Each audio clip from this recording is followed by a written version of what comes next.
Hello everyone, good afternoon. তোমাদের সাথে আজকে একটা রেসিপি শেয়ার করি। আমি আহামরি কিছু রান্না করতে জানি না, তো আমার বাচ্চারাও ভীষণ ভালো খায়। আর এটা আমি বেশি করে বানিয়ে নিয়ে যাচ্ছি বাড়িতে। বাড়িতে একটা প্রোগ্রাম আছে, তো সেখানে বেশ খানিকটা বানিয়ে নিয়ে যাবো আর খানিকটা বাড়ির জন্য রাখবো। তো আজকে বানাচ্ছি ফিশ ফ্রাই।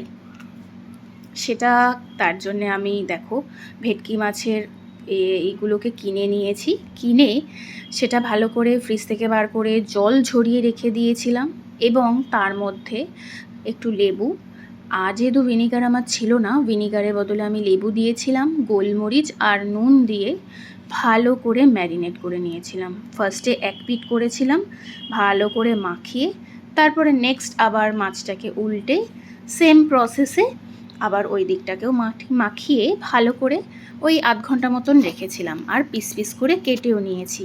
তারপরে কি যেই তোমাকে যে ধনেপাতা দেখালাম, ধনেপাতা, আদা, রসুন ছিল 1 কোয়া, আমি ওটা দেখাইনি, ভালো করে পেস্ট করে এবার যে ম্যারিনেট করে রাখা মাছটা ছিল ওর মধ্যে লাগিয়ে আমি অলমোস্ট 2 ঘন্টা রাখবো।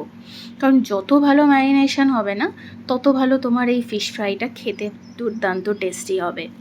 দেখো সব মাছগুলোকে আমি পুরো ভালো করে দুটো পিঠ ভালো করে মাখিয়ে রেখে দেব অলমোস্ট 2 ঘন্টার জন্যে।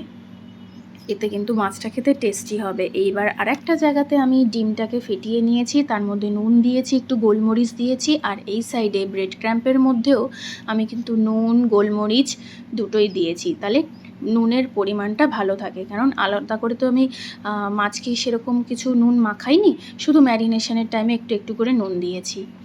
এবার দেখো ফার্স্টে আমি ব্রেড ক্র্যাম্পে দিলাম, হয়তো এই প্রসেসটা অনেকে নাও করতে পারে, বাট আমি এইভাবেই বানাই।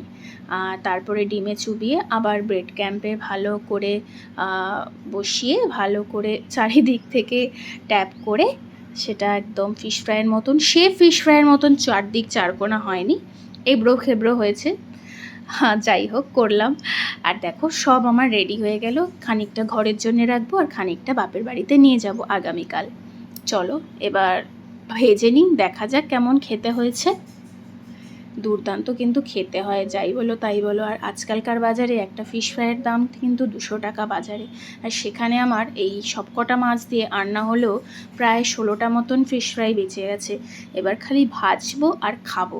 আজকের রেসিপিটা কেমন লাগলো, ভালো লাগলে কিন্তু অবশ্যই কমেন্ট শেয়ার